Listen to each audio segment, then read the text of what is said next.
弟兄姊妹平安，今天是2025年的2月26号。今天的经文是诗篇38篇，利未记第5章第1节到13节，路加福音17章第1节到第4节。今天要跟大家分享的主题是使人跌倒。有些人很喜欢展现自己的影响力，因此经常就想要说服别人听自己的意见，但却不在乎自己的意见是否正确，或给人多大的负面影响。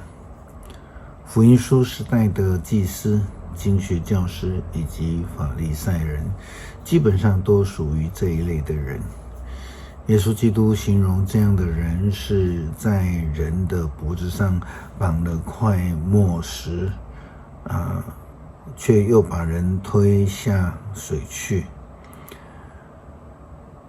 在那种为了自己的立场，甚至为了自己的利益而传递假讯息，并且使人跌倒的人是不配得赦免的，甚至他是罪恶深重的人。因此说话信实、做事诚实是非常重要的，在人前在人后，做人都要相同，不可虚伪，更不可以做假见证害人。利未记5章第1节到13节，摩西的律法教导说，下列是献赎罪祭的事例。如果有人被传唤到法庭上作证，而不肯把他所看见所知道的说出来，他就有罪，必须承担罪责。如果有人无意中摸到礼仪上定为不洁净的东西，例如野兽、家畜、爬虫的尸体，他就是不洁净的。他一发觉自己所做的，就算有罪。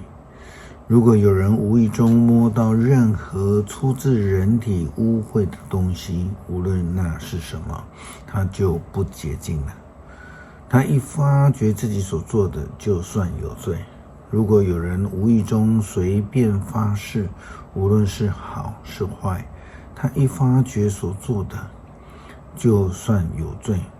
人有罪就必须认罪，他必须为赔偿所犯的罪带一只母绵羊或是母山羊，献给上主做赎罪祭。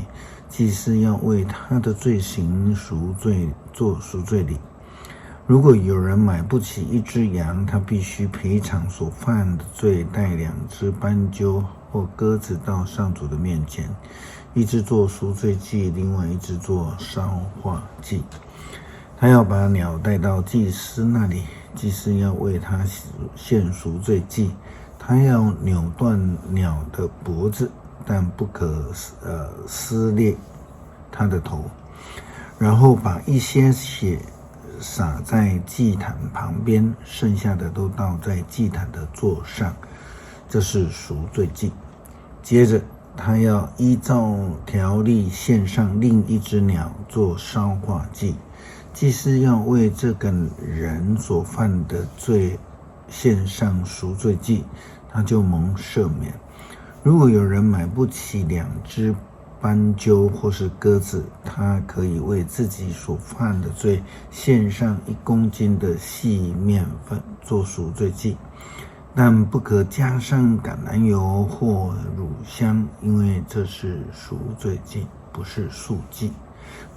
他要把细面粉带到祭司那里，祭司要拿一些面粉作为全部献上的象征，放在祭坛的上面烧，做火祭献给上主，这是赎罪祭。洁净是敬拜上帝最基本的一个要求。基督徒不但要追求洁净的生活，更要力求使人得益处，不可引人犯罪。更要弃绝故意使人犯罪这件事情。路加福音17章第1节到第4节，耶稣向他的门徒说，使人犯罪的事是必然会有的，可是造成这种事的人要遭殃了，倒不如用大磨石拴在他的脖子上，沉到海底去，这样比让他使任何一个微不足道的人犯罪还好。你们总要当心，如果你们的弟兄犯罪，就劝勉他；要是他悔改了，就饶恕他。如果他在一天内得罪你7次，每一次都回头对他说：“我懊悔了。”对你说，你就要原谅他。耶稣基督的教导在伦理上面其实是非常极致的他甚至教导要求跟随者要赦免人，他一而再再而三，甚至一日7次仍然要赦免，只要他愿意认罪悔改。诗篇38篇，上主啊，求你不要发怒谴责我，求你不要在烈怒下惩罚我。你的剑深深地刺伤了我，你的手重重地压住我。你的烈怒使我体无完肤，我的罪恶使我粉身碎骨。我沉没在罪的洪流中，罪的重担把我压下去。由于我的愚昧，我的创伤溃烂发臭，我因剧痛弯腰曲背，我整天悲愁，我受高烧焦灼，以致体无完肤。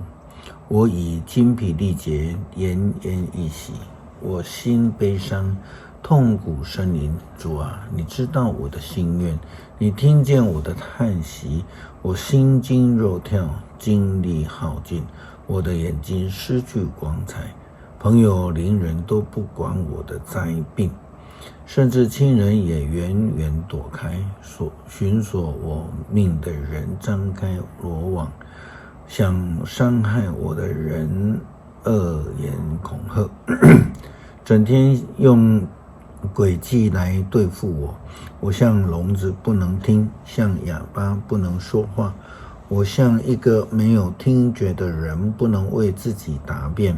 上主啊，我仰望你，主我的上帝，求你回答我，别容许仇敌因为我的灾难得意，别让他们因我的失败夸耀，痛苦老跟着我，我就要昏倒了。我承认自己的罪，为着自己的过犯忧伤。我的仇敌健壮凶悍，我无故恨我的人数目众多，以怨报德的人跟我作对，因为我要走在正直的路上。